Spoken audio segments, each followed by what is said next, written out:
Bueno, ya estamos grabando lo que es esta primera sesión, donde vamos a hacer un análisis muy interesante de los distintos patrones de ondas espectrales, desde lo que son los patrones normales hasta los patrones patológicos. Y de verdad es una clase muy interesante porque va a permitir desbloquear muchas dudas al respecto, ¿ok? Vamos a iniciar. Bueno. Sabemos, tenemos que tener desde un principio bien claro cuáles son las arterias de alta resistencia y cuáles son las de baja resistencia.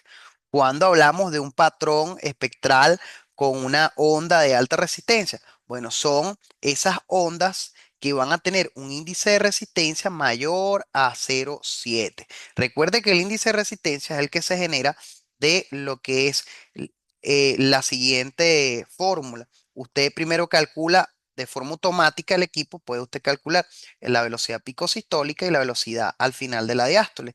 Y el equipo automáticamente le da el índice de resistencia. Pero también hay una fórmula donde usted agarra esto, lo resta a esto y lo divide entre la velocidad pico sistólica. Es decir, velocidad pico sistólica menos velocidad diastólica entre velocidad pico sistólica y le da el índice de resistencia. Sin embargo, es raro que usted tenga que hacer esto de forma manual.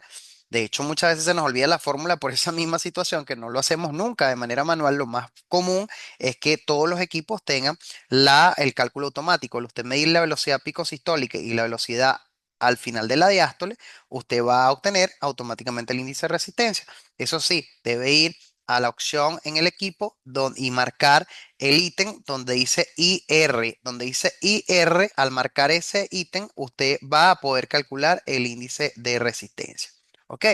Pero básicamente las arterias de alta resistencia son las arterias de las extremidades superiores e inferiores, la arteria mesentérica superior, pero cuando el paciente está en ayuna, muy interesante, porque cuando la arteria mesentérica superior usted la evalúe en un paciente postpandrial que acaba de comer, el patrón de resistencia cambia a un patrón de baja resistencia, inclusive cambia la onda espectral.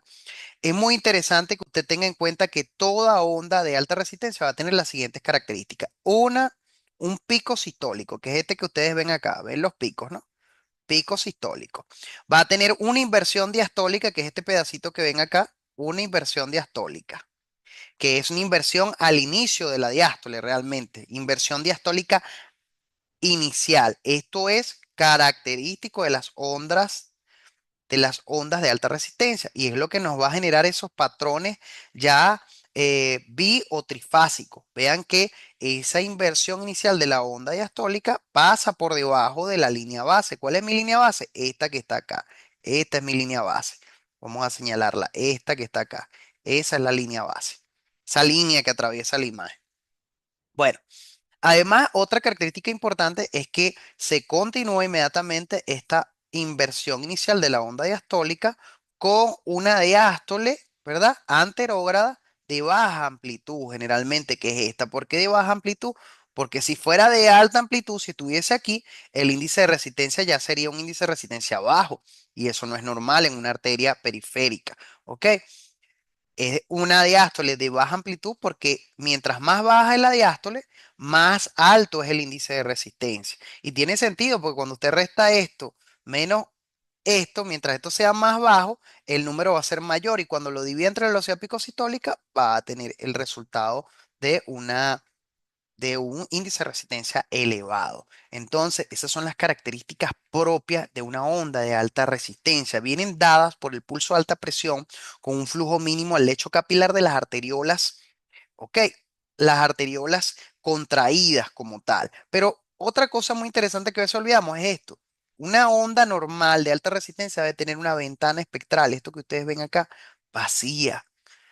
Y la onda en sí, vean el grosor, vamos a poner el láser, vean que esto es algo muy bonito, el grosor, yo creo que esto es color, para ver, vamos a poner, aquí está el láser. Ajá. Vean ustedes acá, esto que ven acá, vean cómo la onda prácticamente parece dibujada por un lápiz con la punta recién sacada, ¿no? Y acá empezamos a ver estas fluctuaciones con una diástole baja, de baja amplitud, continua, por encima de la línea base, lo que hace que sea un flujo anterógrado porque va en dirección del flujo fisiológico arterial, que es eh, en dirección hacia distal, hacia las extremidades. Entonces, fíjense que esto es importante, que esta onda esté como dibujada a lápiz, o sea, sea un espectro delgadito, fino, con una onda espectral, con una ventana espectral vacía, con una inversión inicial de la onda diastólica y una onda anterógrada diastólica final continua. Si usted va describiendo eso así tan bonito, todo el mundo le va a entender. Cuando usted hable de una onda fisiológica normal, de un flujo de alta resistencia. Ahora, tenemos la contraparte y estamos apenas empezando con la parte fisiológica, ¿no? La parte normal, no hemos entrado al análisis de las patológicas. Las arterias de baja resistencia. La arteria de baja resistencia, a diferencia de la anterior, que hablamos de flujo con índice de resistencia elevado, mayor a 0,7, estas van a tener un índice de resistencia entre 0,55 y 0,7. Es decir, fíjense en la principal diferencia acá, la diástole es más alta, vean, es más alta esta distancia entre la línea base y lo que es el borde del espectro de la diástole.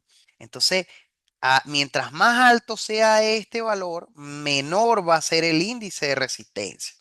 Mientras más alta sea la diástole, menor va a ser el índice de resistencia. Y por eso las ondas de baja resistencia generalmente tienen una diástole continua y un poco más alta que que las de alta resistencia.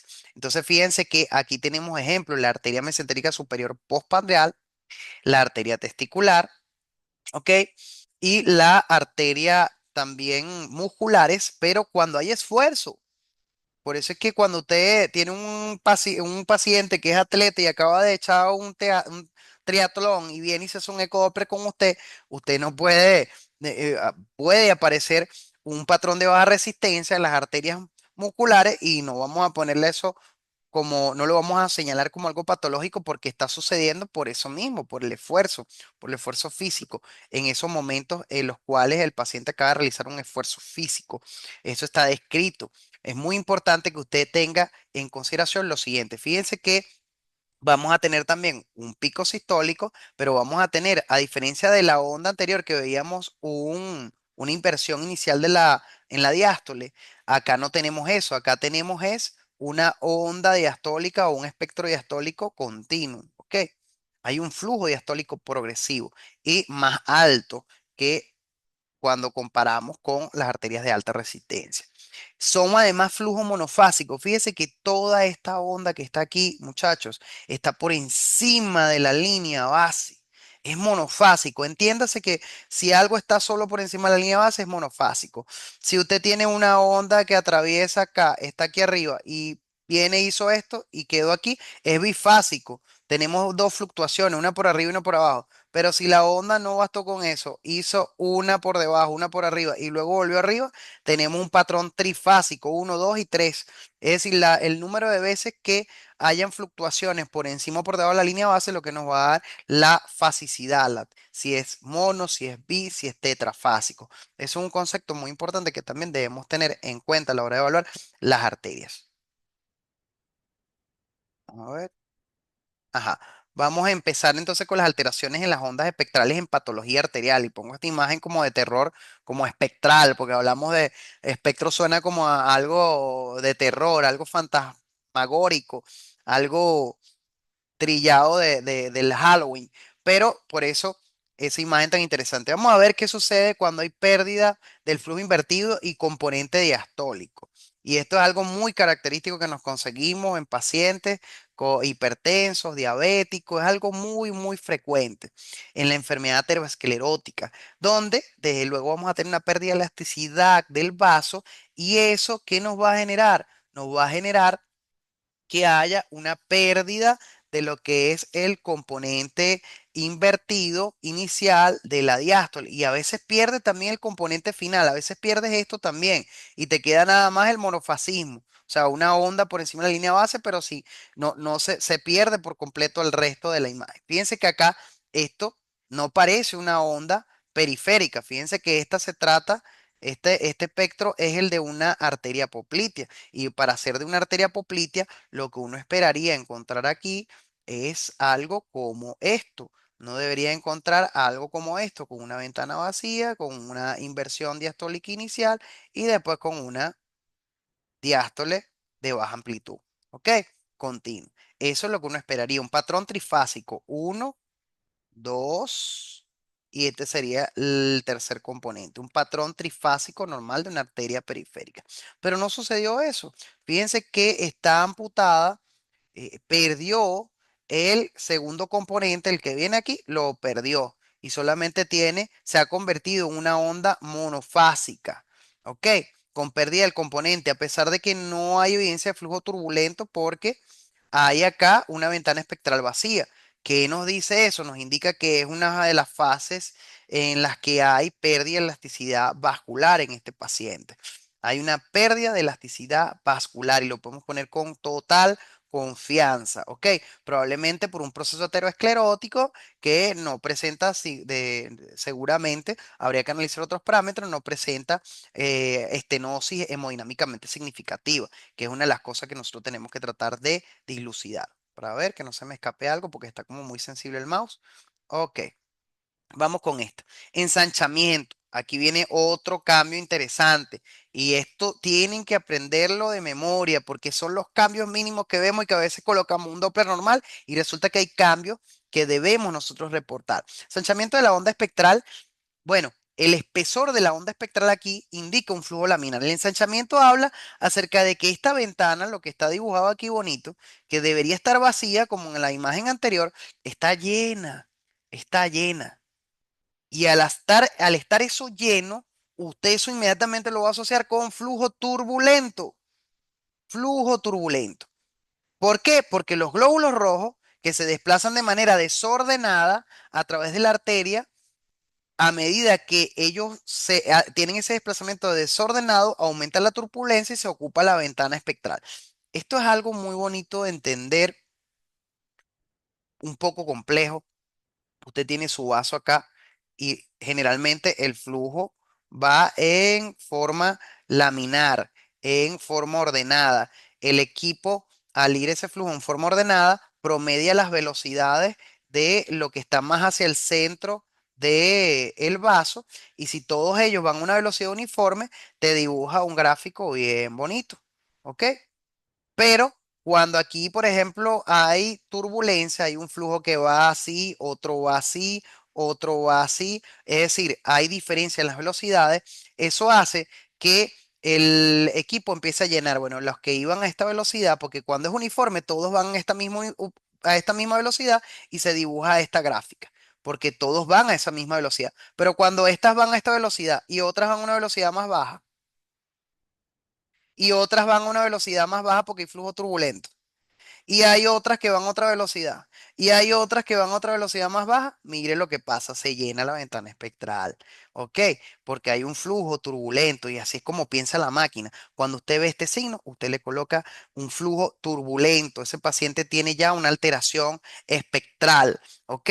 Que se puede ver en distintas alteraciones. De hecho, aquí ya hay otras alteraciones. Fíjense que la onda de paso es monofásica. Además de que hay el flujo espectral. Y además de que vemos acá no, tendríamos que evaluar el modo, ver si es una placa específica, pero acá si vemos velocidades también incrementadas, ya vamos teniendo eh, rasgos de estenosis. Tenemos que ya irnos a nuestra tabla, a la tabla que está, por cierto, en mi guía de medidas ultrasonográficas. Aquellos que no la han adquirido, adquiéranla porque ahí van a tener todo lo que necesitan para dar los diagnósticos más precisos en ecografía vascular. Usted recuerde que tiene que llevar todos esos datos de lo que es el Doppler espectral a esas tablas y evaluar si es significativo o no, si es menor del 50, si es mayor del 50, menor del 70, si es mayor del 70, si es preoclusiva, si es oclusiva, entre otras cosas, determinar el ratio. Son cositas que a usted le va a dar el diagnóstico bonito al final, donde te va a decir que hay una enfermedad aterosclerótica severa, estenosante, la cual involucra un rango de porcentaje de tanto por ciento de la luz vascular a nivel del tal segmento arterial y por ahí usted empieza a redactar bien bonito. ¿Ok? Ahorita no estamos en clases de redacción, pero es interesante todo eso. Y cuando usted empieza a hacer todo eso y además juega con la anatomía, por ejemplo, a nivel de la carótida, bueno, el segmento C1, segmento C2, usted juega con las tablas y sabe si es hemodinámicamente significativo o no el grado de estenosis según las fórmulas europeas o la fórmula americana, usted va a tener un Doppler hermoso, va a tener un excelente informe y una herramientas maravillosas a la hora de realizar su ecografía Doppler. Pero la idea es hacer todo de la mejor manera. Eh, Vamos a ver este primer ejemplo acá. A poner aumento de los componentes sistólico y diastólico en el lugar de la estenosis. Bueno, esto es de calle. El aumento de los componentes sistólicos, que es este, y del componente diastólico, cuando usted va pasando por un vasito, vamos a buscar la otra que no se borra, usted va pasando por este vasito. No, esta no, perdón. Esta no, esta es muy gruesa. El borrador, vamos a colocar esta. Imagínense que este es el vasito que estamos evaluando. Y aquí hay una estenosis importante. Y aquí, ¿ok? Cuando el flujo va a pasar por ese agujero chiquitico, por esa zona pequeña, estrecha, la velocidad obviamente va a aumentar. Eso es como cuando usted le pone, usted prende la manguera, abre el chorro de agua y le pone el dedo tapando parte del chorrito. Usted se da cuenta que aumenta la velocidad del chorro, inclusive llega más lejos. Así mismo pasa en el vasito. Aquí, por este agujero, por este estrecho, pasa el flujo a alta velocidad y eso me genera un pico sistólico elevado y una velocidad diastólica elevada, mayor de lo normal. Y eso es un signo característico de que allí hay una estenosis importante. Y ya ahí usted después, dependiendo de los valores, si es mayor a 300, 400, 200, si es de 100, ahí usted va a las tablas que están en la guía de medidas ultrasonográficas, que como les dije, pueden adquirir en cualquier momento, me pueden escribir al privado después de la clase, aquellos que no la tienen, y usted coteja eso con las tablas actualizadas. Y usted dice, bueno, hay una, por velocidad, ya tengo un parámetro por una estenosis significativa o no. Ahí va, uno de los parámetros más importantes que se debe medir es eso, las velocidades picosistólicas en el sitio de la estenosis, sumamente importante. Entonces, esto es un hallazgo significativo de estenosis, ¿ok? Ese aumento, ténganlo en cuenta. ¿Qué otra cosa puede pasar? El aliasing espectral también puede suceder cuando hay este tipo de alteraciones. Es tan grande la velocidad, pasa tan bombeado con tanta velocidad ese chorro porque lo que hay es un pedacito. Está pasando por un pedacito chiquitico que queda del vaso porque el resto del vaso está ocluido. O sea, está tapado el vaso y pasa es por un pequeño orificio el flujo.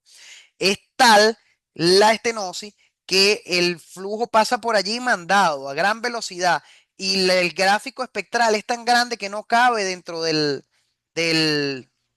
dentro de la ventana ecográfica y esto nos genera este aliasing. Pareciera que fuera una onda que está acá en toda esta parte superior de la línea base, pero aquí abajo también se continúa. Esto es porque es tan grande que parte de la onda, que ya no cabe acá, te la dibuja el equipo acá abajo. Un aliasing espectral. ¿Qué debemos hacer? Aumentar la escala. Aumente la escala para que pueda ver esto al máximo. Y si aún aumentando la escala al máximo esto sigue, bueno, eso quiere decir que la velocidad superó el récord, pues. Es extremadamente alta y ya eso es un patrón de una estenosis muy significativa. ¿Ok? Entonces, además de eso, usted debe evaluar también distal, generalmente distal a donde está sucediendo esto, cuando usted se va más lejos, porque vamos a recordar que usted tiene acá, por ejemplo, la estenosis, ¿no? Cuando el flujo pasa por aquí, se suceden estas dos situaciones, esta y esta. Y usted aquí está evaluando esta zona, pero cuando usted evalúa aquí después de esa zona, lo que se puede encontrar es esto, ¿ok? ¿Qué se encuentra? Bueno, ese flujo que sale bombeado para acá a alta velocidad, ya acá hay una ralentización del mismo y hay un flujo parvus tardus. Fíjense que es una onda picosistólica de baja amplitud, como redondeada, no es afilada, con una diástole progresiva, ¿ok? y relativamente baja. Y además de eso, es una onda monofásica. Aquí ya perdió por completo el trifasismo característico de las ondas espectrales arteriales. Entonces, esto es característico. A veces pasa por esto. Vamos a analizar un poco más esta situación. Porque el Doppler es análisis. El Doppler espectral nos da mucha información y esto se trata es del análisis. Si usted tiene una estenosis importante, tanto que lo que pasa es un chorrito de flujo hacia un gran espacio que es la arteria que viene después de la estenosis, aquí está tapado, tapado, y pasa por un chorrito a todo este espacio grande de vaso. Al pasar allí, eso va a ser un flujito mínimo que entonces nos va a generar es esta ondita de pequeño tamaño, baja velocidad, sístole redondeada y diástole continua, monofásica. Esto parecen las olas del mar. Si viéramos las olas del mar desde un plano lateral. Entonces, esto sería una onda par Bustardo. Esto nos habla de una estenosis hemodinámicamente significativa, muchachos. Entonces aprendan a reconocer este patrón también. Si ustedes se consiguen esto y después de eso se consiguen esto, ahí no hay para dónde más agarrar. Así usted no esté viendo la placa, ahí eso está estenosado, eso está obstruido y es hemodinámicamente significativo y debemos decirlo y debemos cuantificar el tamaño, el porcentaje y la significancia de esto, porque es lo que va a hacer que el médico intervencionista, el radiólogo intervencionista vascular o el cirujano cardiovascular hagan la intervención para el manejo de este paciente. Ok, continuamos. Ahora, hay otra cosa muy interesante, vamos a quitar esto de aquí, que es la conversión de la forma de onda de alta a baja resistencia. Es decir, se supone que usted debería tener acá una onda de alta resistencia, así trifásica, y usted se consigue una onda de baja resistencia, que parece hasta la onda de la arteria hepática, o parece también la de la de la carótida interna. Por, hay una conversión, es decir, usted está haciendo el Doppler en un sitio donde debe conseguir esto, digamos la poplite, la femoral, y se consigue esto. Eso está mal. Ya ahí hay patología franca. De hecho, acá hablamos de una obstrucción total o casi total de una arteria seguida por la formación de vías colaterales con baja resistencia. Es decir, probablemente antes de donde usted vea esto, vamos a ver algo muy interesante, hay una obstrucción, es decir, aquí está obstruido. Y más abajo, usted toma la imagen, que es esta, aquí hace su medición, y usted ve esta imagen. ¿Qué significa eso? Que hay una obstrucción importante a nivel proximal y que probablemente este flujo sea colaterales que se están metiendo, que salen antes de la obstrucción y van y le llevan flujito a ese segmento vascular. Eso pasa muchas veces. Y cuando eso pasa, esa colaterales dan un flujo de baja resistencia a ese segmento que está posterior a una estenosis importante, a una oclusión total o casi total. Entonces, las arterias carótidas, por ejemplo, desarrollan colaterales entre las circulaciones externas e internas y ahí ocurre algo que conocemos muy bien que se llama internalización de la arteria carótida externa, es decir, se obstruye la interna, pero entonces la externa empieza a internalizarse, es decir, empieza a tener características de un flujo de baja resistencia, más parecido al de la carótida interna. Recuerden que ella va a conectar a través de la oftálmica con lo que es la carótida, pues la carótida da como rama a nivel intracraneal lo que es la arteria oftálmica. Entonces allí podría haber inclusive en estos casos un flujo que sería un flujo reverso a nivel de la oftálmica, porque al estar obstruida, vamos a hacer un dibujo aquí rápido para que entiendan eso. De hecho, hace poco hablaba de eso. La carótida interna viene por acá y va al cerebro, ¿no? La carótida externa viene por acá y se une a nivel del ojo a lo que sería este segmento, digamos que es la oftálmica, pero esta oftálmica viene de la carótida, pero ya a nivel que se genera a nivel intracraneal. Aquí la carótida a nivel intracraneal genera la arteria oftálmica, que es esta, y ella se conecta con la arteria carótida externa. Entonces, cuando esto está bloqueado, aquí no pasa nada, esta arteria se internaliza, que es la carótida externa, y entonces el flujito que debería venir hacia la oftálmica desde acá, en esta dirección, desde la carótida interna, que está aquí, está ponchada, está bloqueada, entonces ahora viene desde la carótida externa, y eso nos da un flujo invertido al Doppler espectral por debajo de la línea base en la oftálmica y una inversión del color, y eso es característico de la estenosis importante de la arteria carótida interna. Inclusive si se va usted a medir las velocidades en la media, cerebral media a través de un Doppler transcraneal, usted puede también evidenciar alteraciones del flujo y de las ondas espectrales a ese nivel. ¿Ok? Pudiera tener hasta un par bustardos allí. Ok. Este fenómeno también puede presentarse en otras partes del sistema arterial en caso de oclusiones ateroscleróticas crónicas. Entonces tenga eso en consideración. Es un detalle muy importante, ¿ok? Ajá. Vamos a ver qué viene. Viene en esta. Viene el flujo torbellino. Yo creo que todos lo conocemos, el famoso yin yang, rojo y azul, al doble color es impelable. Y bueno, ¿qué está sucediendo acá? Que hay una luz ciega acá, en este caso un pseudoaneurisma, una dilatación sacular, que es esta, pseudoaneurisma, pero que es ciego, es decir, aquí no va a conectar esto de este lado con nada, sino que aquí es un saco, una dilatación sacular ciega que conecta a través de un cuello al vaso. Entonces, ¿qué sucede? El flujito ingresa a través de ese cuello, vamos a dibujarlo. El flujito ingresa a través de ese cuello, miren, y cuando entra acá empieza a dar vuelta como una lavadora, porque aquí ya no hay para dónde más ir. Aquí lo que se mete en ese saco y va dando vuelta como una chacachaca hasta que vuelve otra vez acá al orificio. ¿Ok? Y se genera ese círculo vicioso. Entonces, ¿qué sucede? El equipo que tiene su detector acá va a ver el flujo acercándose y va a ver el flujo alejándose. ¿Ok? Y entonces eso nos va a generar ese azul y rojo. Y nos va a generar también, además, déjenme quitar esto que atravesó aquí esto. Y además me va a generar estos patrones espectrales por encima y por debajo de la línea base, es lógico. Se acerca y se aleja el flujo porque está dando vueltas allí. Ese es el famoso flujo de torbellino, perdón. Entonces ténganlo en cuenta que se asocia al signo de yin yang. Y es muy importante que usted lo aprenda a analizar de esa manera para que no se confunda. Asimismo tenemos el to and fro flow, que es el flujo en un canal ciego también, como por ejemplo una disección pseudoaneurismática. Y bueno, aquí pasa lo mismo. En sístole avanza hacia un sitio y regresa a la arteria en diástole. Entonces, ¿qué sucede? Nos va a marcar flujo por arriba y por debajo de la línea base. Y eso es un flujo to and fro flow.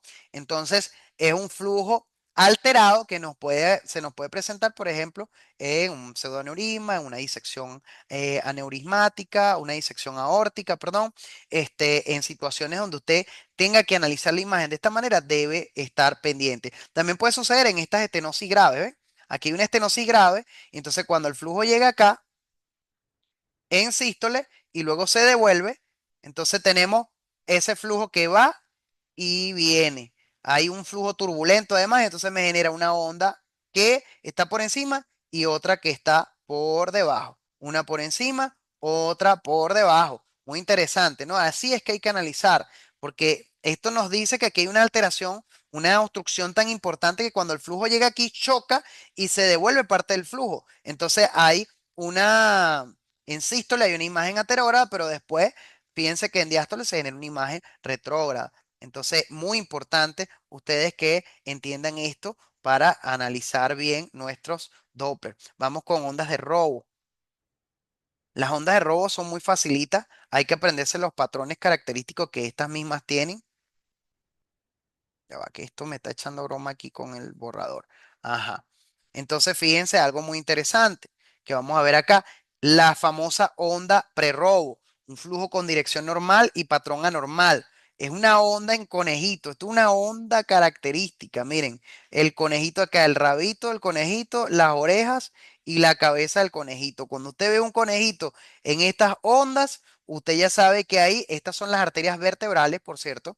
Cuando usted ve un patrón de conejito en las arterias vertebrales, ya usted sabe que hay una onda de prerrobo o a veces lo clasifican como un robo tipo 1. Ok, leve. También podemos tener la onda de robo. La onda de robo, en esta ya hay un patrón, también se asemeja un poco al conejo, pero ya hay una muesca mayor, ya hay una inversión mayor. Ok, en este caso hay el flujo de la subclavia roba parte de la onda sistólica de la arteria vertebral que se vuelve negativa parcialmente, que es esta parte de acá. Hay una pequeña inversión de la sístole, ¿ok? Una pequeña inversión sistólica de la arteria vertebral. ¿Ok? Esto es sumamente importante. Ya les voy a explicar por qué. Y el robo completo es cuando toda la onda vertebral está por debajo. Usted hace el Doppler espectral. Esta arteria vertebral que debería marcarse de rojo se marca en azul. Ya hay una inversión de color. Y cuando usted hace el espectro está por debajo de la línea base. Ya esto es un robo franco, completo. Y recuerde usted, vamos a ver si nos alcanza el tiempo, porque esta clase no es tan larga. Recuerde usted que la subclavia me genera las vertebrales y entonces cuando esto está bloqueado acá, recuerde que del otro lado también está la subclavia y la vertebral y que ellas conectan aquí a nivel del sistema basilar. Entonces cuando hay esta obstrucción acá, recuerde usted que en sístole puede ocurrir que el flujo hace este recorrido retrógrado, ¿ok? Y para llenar ese segmento de la vertebral, que sería esta, la arteria vertebral bloqueada, para llenar este segmento que está obstruido, al que no está recibiendo sangre porque está obstruida la subclavia, mejor dicho.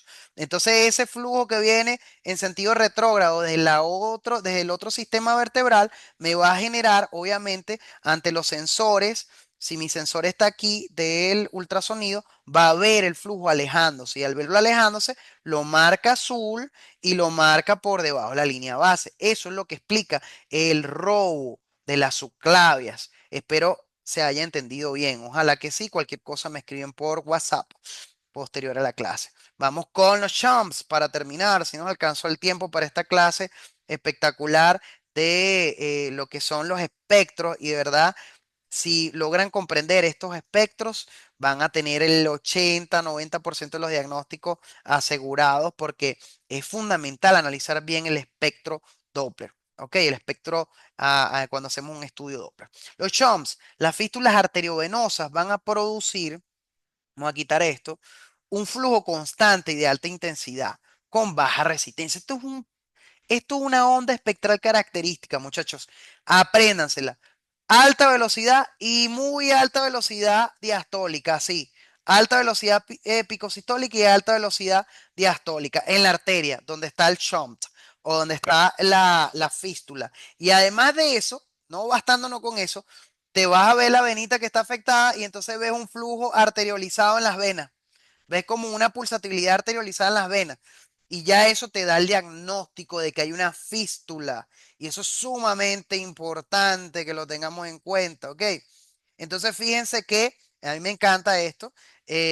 Obsérvese acá el flujo picosistólico, la velocidad picosistólica alta y una diástole alta en esta arteria, una cosa extraña, ¿no? Y además se asocia, esto es a nivel de esta zona de la arteria radial, además se asocia a que la vena, en este caso, la vena cefálica, está arteriolizada. Miren el flujo de la vena. Esto no es normal, parece una arteria.